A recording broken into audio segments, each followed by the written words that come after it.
del contrabando de armas desde Estados Unidos hacia México. México ha presentado una demanda en un tribunal de Estados Unidos que ha sido rechazada en primera instancia, pero van a apelar contra las empresas que venden armas de Estados Unidos y que se venden como si nada y que son contrabandeadas después a México. Gracias por haber aceptado la invitación. Muchas gracias, Francisco. Un placer estar aquí contigo y con todo tu auditorio. Gracias. A ver, primero hablemos un poco de cifras, ¿no? Estaba viendo efectivamente un poco la demanda en la que usted ha participado. Mi hijo estuvo, antes de venir acá al Perú, estuvo viendo este tema. Es un tema que conoce bastante bien. Y hay una introducción donde se habla pues de hasta cuál es las dimensiones de ese contrabando, ¿no? Estaba leyendo que, por ejemplo, ¿no? Cuando se encontraban armas en hechos de sangre, el 60 o 70% o hasta más, incluso 90% de las armas que se encontraban en el lugar del delito, que se incautaban, eran precisamente de procedencia norteamericana, ¿no? Así es, Francisco, y un poco para abonar a este contexto, bueno, como muchos de ustedes han visto, la violencia con armas de fuego en México es un terrible problema que tenemos. Si bien hemos logrado reducir los homicidios dolosos con armas de fuego en los últimos años, lo cierto es que son cifras altas. Y si bien la violencia tiene múltiples causas, sin duda creemos que una de las principales es el tráfico ilícito de armas y municiones desde Estados Unidos a México. Como bien dices, nuestro estimado es que 7 de cada 10 armas traficadas a México proviene de Estados Unidos y estaríamos hablando de entre 500,000 y hasta 1,000,000 en algunos estudios de armas que ingresan anualmente a México traficadas desde Estados Unidos. Y por supuesto estas armas, muchas de ellas de alto calibre, 30% de este universo del que te comento, son de alto calibre, armas semiautomáticas, cuernos de chivo, pues alimentan la violencia con armas de fuego, ¿no? Nutren el poder de fuego de bandas criminales, de los famosos cárteles de la droga, sobre todo. Claro, lo que hay que decir al público es que efectivamente, normalmente en los países, normalmente los delincuentes obtienen armas de varias maneras, ¿no? Pueden obtener armas eventualmente robando arsenales del ejército, de la policía, o lamentablemente también vendidas por los propios militares o la policía, eso es verdad, y efectivamente a través del contrabando. Pero la diferencia que tiene México y es que otros países no tienen es que al norte hay un país donde se vende sin ningún tipo de restricción, prácticamente casi como si fueran caramelos, se venden armas, no solamente pistolas, revólveres, sino incluso armas de guerra, verdaderas armas de guerra. Entonces contra eso es que México pues eso le da un poder de fuego pues al crimen organizado, un crimen brutal, ¿no? Entonces es una situación excepcional la que vive México.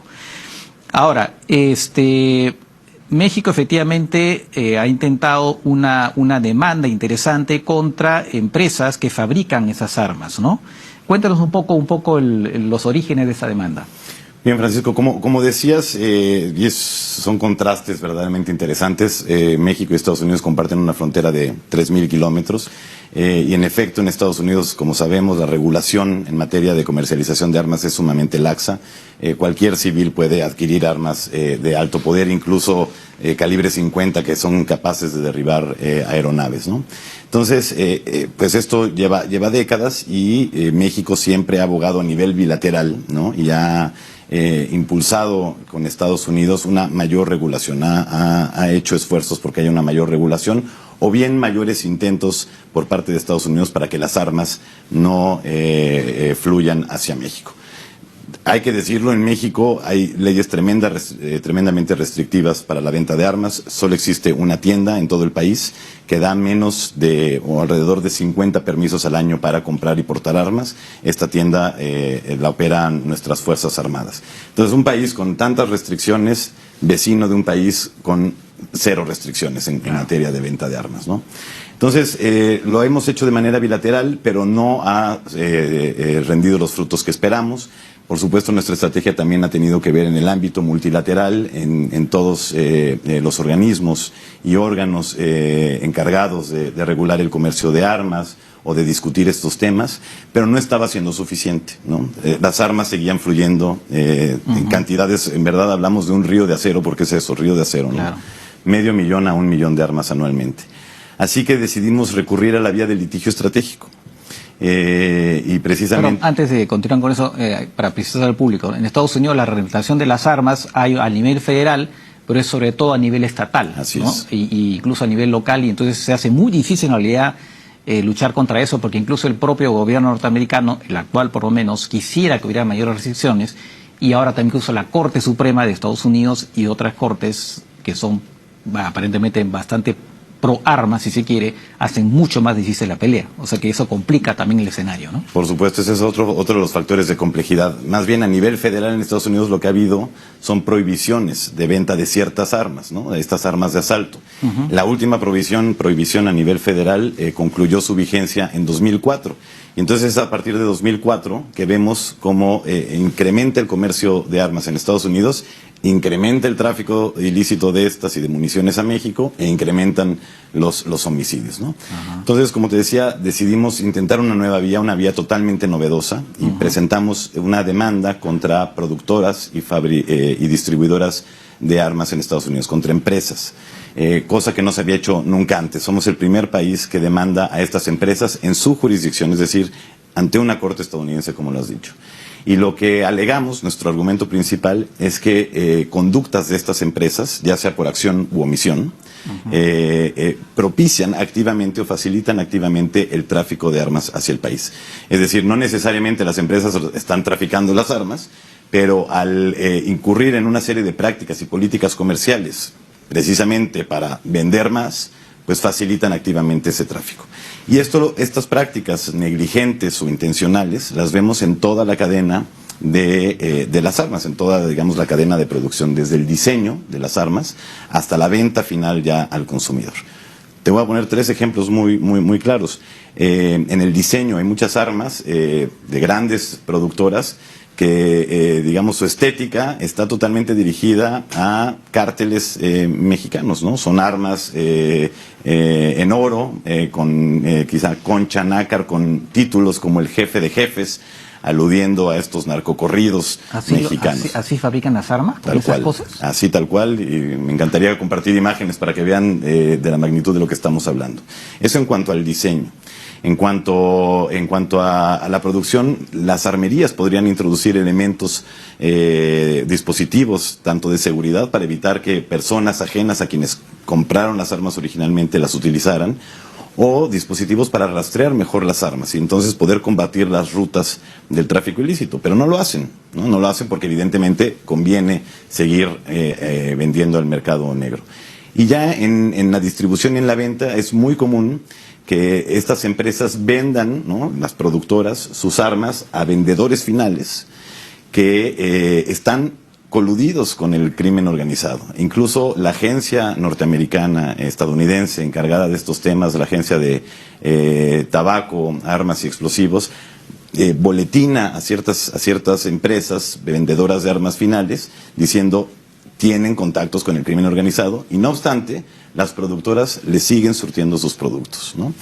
Muchas veces les surten sus productos sabiendo que estas vendedoras finales hacen ventas a prestanombres, ¿no? No llevan a cabo una revisión, una verificación de los antecedentes legales del comprador, o incurren en ventas múltiples, es decir, llega una persona un lunes y compra 15 rifles de asalto, el martes llega a otra armería y compra 15 rifles de asalto, el miércoles, el jueves, el viernes, ¿no? ¿Qué hace una persona con 25, 35 rifles de asalto en una semana? ¿No? Y lo siguen vendiendo. Lo que quiere decir que legalmente en Estados Unidos aparentemente no hay nada que impida que estas empresas sigan vendiendo y sin ningún tipo de control. O sea, ¿cómo podría?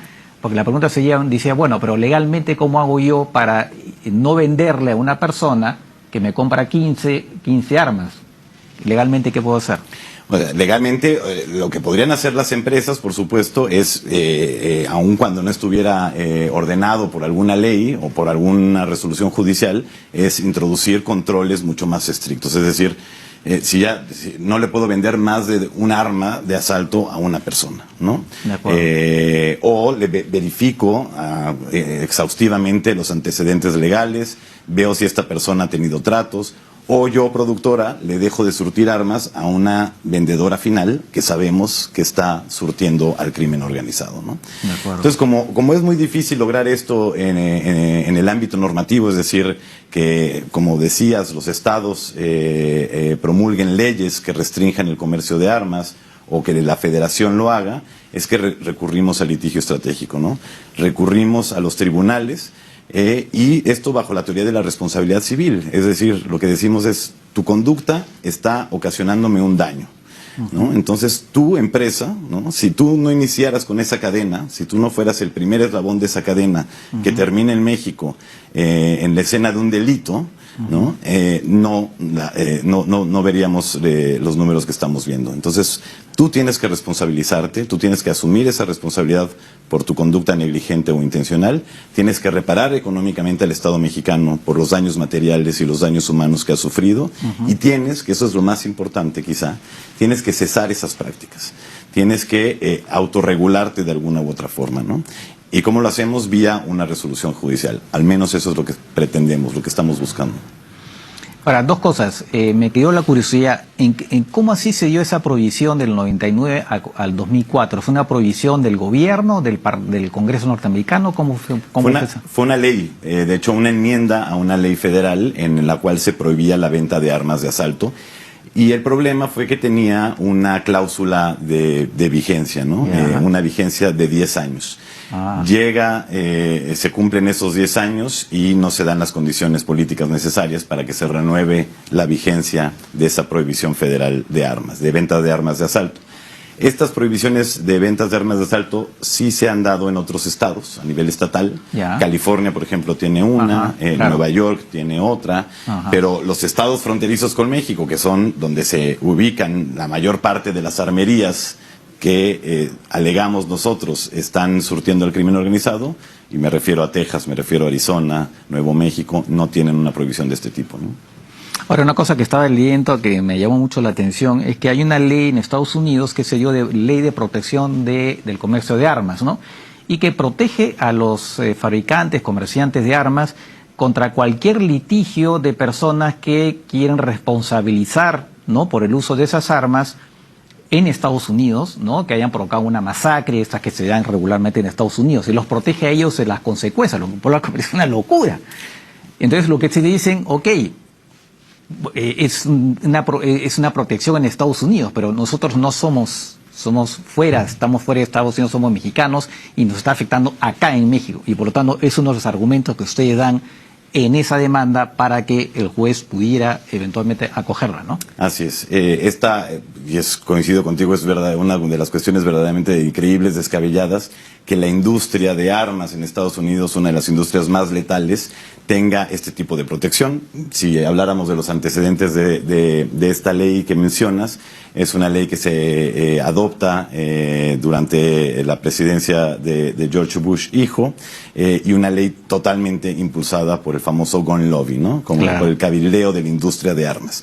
Entonces, una industria de esa magnitud letal está totalmente protegida. Es más fácil demandar a un productor de juguetes por una pieza que se le puede atorar a un niño, ¿no?, que demandar a una empresa que produce artefactos diseñados para matar. Entonces, en efecto, esta ley está vigente. Sabíamos de inicio que era el mayor obstáculo que enfrentaríamos, pero precisamente, como bien dices, nuestro argumento es: esa ley tiene vigencia en Estados Unidos, es decir, su ámbito de aplicación es Estados Unidos.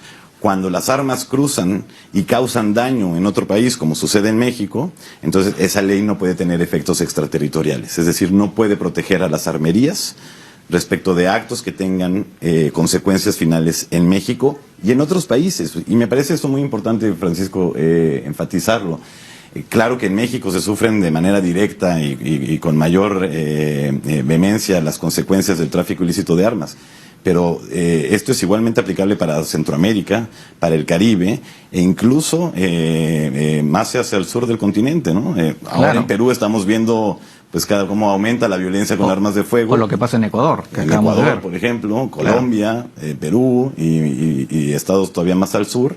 Y estamos convencidos de que buena parte de las armas traficadas a países de Latinoamérica provienen en un inicio desde Estados Unidos. Sería interesante efectivamente que las autoridades acá en el Perú, hubiera un tipo de procesamiento o, digamos, algún artículo que nos dijera cómo efectivamente sobre ese punto, ¿no? Ahora, tenía también una pregunta sobre, han presentado la demanda. Antes de eso, me imagino que también habrán hecho en algún momento un lobby, una campaña en Estados Unidos para sensibilizar, ¿no? Porque obviamente cuando sale el lobby, por cierto, acá en el Perú la palabra lobby tiene una mala connotación, pero el lobby no es necesariamente malo, al contrario, es algo que mientras es abierto, y más aún para causas como esa, es perfectamente legítimo, ¿no? Porque acá, claro, hay esa diferencia, a veces se confunde con corrupción, cosa que no es así, ¿no? El lobby es hacer, como tú dices, la otra palabra es cabildeo, que se utiliza en otras partes. Bueno, el tema está que me imagino que México también estuvo haciendo en algún momento lobby parlamentario a nivel de los estados o tal vez algún tipo de campaña para sensibilizar en Estados Unidos respecto de lo que está afectando en México. Claro, mira, previo a la presentación de la demanda, por supuesto que había muchos esfuerzos por parte del gobierno de México para sensibilizar a la sociedad estadounidense y sobre todo a congresistas sobre el problema que estaba causando el tráfico ilícito. Con la presentación de la demanda, lo que hicimos y creemos que con buen éxito, fue una campaña de comunicación en cuanto a los méritos de nuestra demanda, ¿no? Y sobre todo lo que motivaba su presentación, ¿no? Y fue la demanda en sí misma y esta campaña de comunicación que pusimos en marcha, creo que sí ha logrado añadir nuevos factores o nuevos elementos para el debate interno en Estados Unidos. Cada vez hay más organizaciones pro control de armas que utilizan el ejemplo mexicano sobre cómo los efectos de la venta indiscriminada de armas no solo afectan a Estados Unidos, sino a otros países. Entre la sociedad, las organizaciones de la sociedad civil, congresistas, hay mucha más conciencia de que esto ya no es un problema interno, sino que ya se está internacionalizando, ¿no? Entonces, creo que eso es uno de las ventajas o de las virtudes que tiene un litigio estratégico. No solo busca una solución a un problema por la vía judicial, sino que también busca concientizar, busca aleccionar, busca de manera didáctica visibilizar un problema como el que estamos hablando. Es interesante porque también podría generar después un debate a nivel de derecho internacional público, ¿no? Eso podría dar efectivamente... da para eso, en el momento que haya un debate, ¿no? Sin duda. Y déjame te digo ahí, una de las cosas que hicimos como parte de la estrategia en esta primera instancia fue precisamente hablar con muchos profesores de Derecho estadounidense y de Derecho Internacional Público que presentaran opiniones a la Corte sobre cómo el Derecho Internacional Público y el propio Derecho estadounidense acotaban los efectos de esta ley de la que hablamos, ¿no? Cómo únicamente puede surtir efectos internamente y el pretender que surte efectos respecto de otros países, pues sería contrario a todos los principios y normas de derecho internacional. Claro, claro. Ahí podría entrar, ya es un tema de juristas, abuso de derecho, el hecho de poder vender libremente, eso podría ser bien interesante como debate, pero en fin, es un tema ya para especialistas. Ahora, ahora van a apelar, entiendo que el juez dijo que sentía mucha empatía por esta preocupación de México, pero que la ley no le permitía fallar a favor de México. Ustedes van a apelar, entiendo que para esto también tal vez quisieran el apoyo de otros gobiernos, de otros estados, que también podrían verse afectados, como lo ha señalado, por ese tráfico de armas, ¿no? Sí, tal cual. Hablando un poco de la resolución del juez que desecha la demanda, es muy interesante porque si bien, en efecto, hay un desechamiento, la razón en la que funda el desechamiento el juez o la Corte de primera instancia es, como dices, en esta ley. Es decir, a mí esta ley que protege a la industria de armas me impide entrar al fondo del asunto. Entonces, punto muy importante. Nunca la Corte o el juez entró al fondo del asunto, ¿no? Ese se mantiene, digamos, sujeto a análisis judicial. Entonces, eso es algo que vamos por supuesto, a enfatizar en nuestra apelación. Y es más importante y más interesante lo que no dice la Corte, ¿no? La Corte, digamos, algunos elementos que deja entrever en su resolución. El primero es que reconoce que el gobierno de México tiene legitimidad para demandar, ¿no? O sea, tiene esto que se llama standing, ¿no? O legitimación procesal activa. Y para que llegue a esa conclusión, el juez dice, sí existe un nexo causal entre las conductas de las empresas y el daño que ocurre en México. Entonces, eso es una victoria procesal, aunque pareciera que no. Entonces, en efecto, vamos a apelar, vamos a hacer valer todos estos argumentos de derecho estadounidense y de derecho internacional para tratar de revertir esa primera decisión adversa.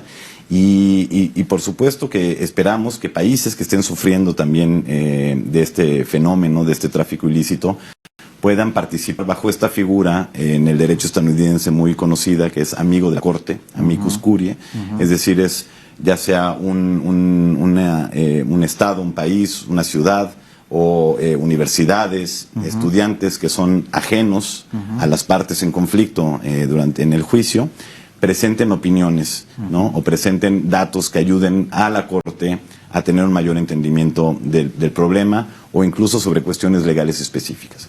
Entonces, como lo tratamos de hacer en primera instancia, en esta fase de apelación buscaremos que países de la región que se vean afectados por este flagelo puedan aportar estos elementos a la Corte de Apelación. Una Corte de Apelación que también pensamos mucho en el momento de preparar la demanda, cuál sería, es decir, demandamos en Boston, Massachusetts, ante una Corte Federal en Boston, Massachusetts, sabiendo que la apelación, en caso de que se diera, lo cual era muy probable, se iría al primer circuito en Estados Unidos. El primer circuito es un circuito mucho más sofisticado, un circuito en el que ya ha habido varios casos sobre demandas en cuestión de comercialización de armas, así que son más sensibles, entienden mejor estas problemáticas y creemos que podemos tener una resolución favorable ahí. Dos cosas. Me imagino que entre esos países que pueden ayudar está el Perú. Pedirían al gobierno peruano que también colabore en esta... Por supuesto que lo haremos con el Perú y con, insisto, países de Centroamérica que lo viven de manera muy marcada, del Caribe y otros países de la región. Pero por supuesto que nos encantará contar con el apoyo del Perú, sabiendo que también para el Perú es un tema que empieza a ser prioritario. Hemos tenido varias conversaciones con autoridades peruanas y coinciden con esta causa mexicana. Ahora, esta corte es una corte federal, ¿no? Así es. Y los miembros no son de estos que han sido designados por Donald Trump, o sea, no. No necesariamente, son designados por las administraciones en turno, entonces hay algunos que habrán sido designados por administraciones republicanas, otros por administraciones demócratas. En este momento la mayoría de los integrantes de la Corte de Apelaciones son designaciones de gobiernos demócratas, que esperamos también sea un factor importante. Claro. En lo que viene. Ahora, lo previsible es que esto probablemente llegue hasta la Corte Suprema, ¿no? Es una posibilidad, aunque también la Corte Suprema de Estados Unidos puede decidir no ver los temas. Puede decidir no ver los temas. Efectivamente, ¿no? Así es, exactamente. Digamos, si tuviéramos una resolución favorable en la Corte de Apelaciones, los demandados podrían tratar de subir el asunto a la Corte Suprema. Y probablemente en ese caso sí lo van a ver. Es probable, sí, ¿no? Sí. Pero si decidiera no hacerlo, regresaría a la Corte de Origen, que es la Corte Federal en Boston, para entrar ahora sí al fondo del asunto, a la etapa de producción de pruebas. Para nosotros esa etapa de producción de pruebas, que comúnmente se conoce como discovery, ¿no? de elaboración y producción de pruebas, es prioritaria, porque es en la que creemos que podemos probar esos nexos entre las conductas de las empresas y los daños que ocurren, y podemos aportar a llegar a la Corte y al jurado información que sustenta nuestros dichos, nuestros argumentos. Interesante. Ya para cerrar, bueno, ustedes están haciendo una campaña, entiendo que va a haber un foro, ¿no? Por Zoom, vas a ver, de acceso libre. Creo que podemos poner el afiche, ya lo tenemos. ¿Puedes hablarnos un poco de ese foro? Sí, bueno, pues, como comentábamos, como parte de esta campaña de comunicación que ha acompañado a este litigio estratégico, y menciono muy rápidamente, Francisco, que también hemos presentado una segunda demanda, ahora ya contra empresas vendedoras que están ubicadas en Arizona. Es una demanda que se acaba de presentar hace algunas semanas y complementa la estrategia judicial de combate al tráfico ilícito. Está en sus etapas muy iniciales, todavía tiene muchos por delante.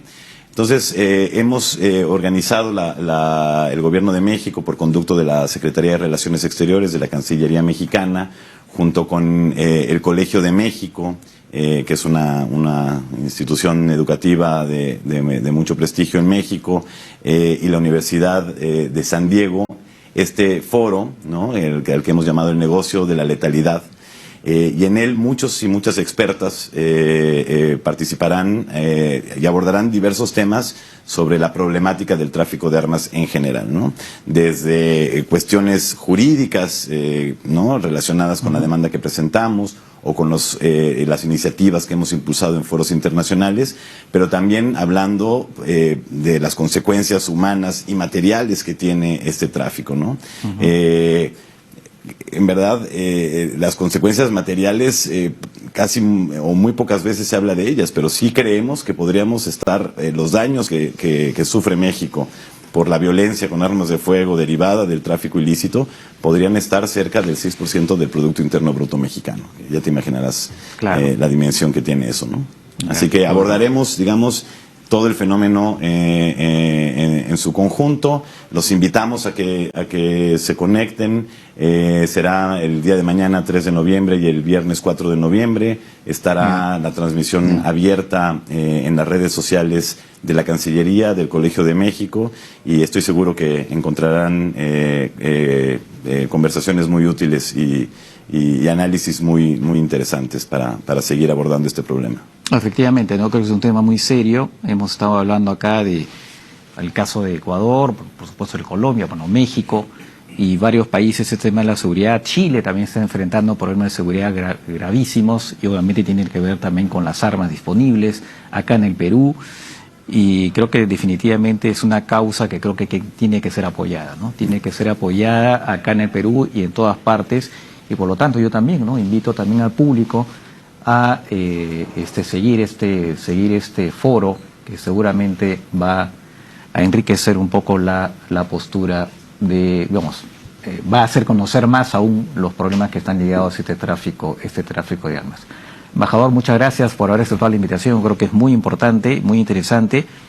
Bueno, y le haremos seguramente seguimiento a esta iniciativa mexicana. Gracias otra vez. Yo te agradezco mucho, Francisco, la invitación, y cuando quieras regreso con mucho gusto para hablar de este y otros temas sobre la relación bilateral entre México y Perú también. Perfecto. Muy bien. Bien, ya no hay tiempo para más. La pregunta y la ficha será para mañana. Que estén bien. Cuídense.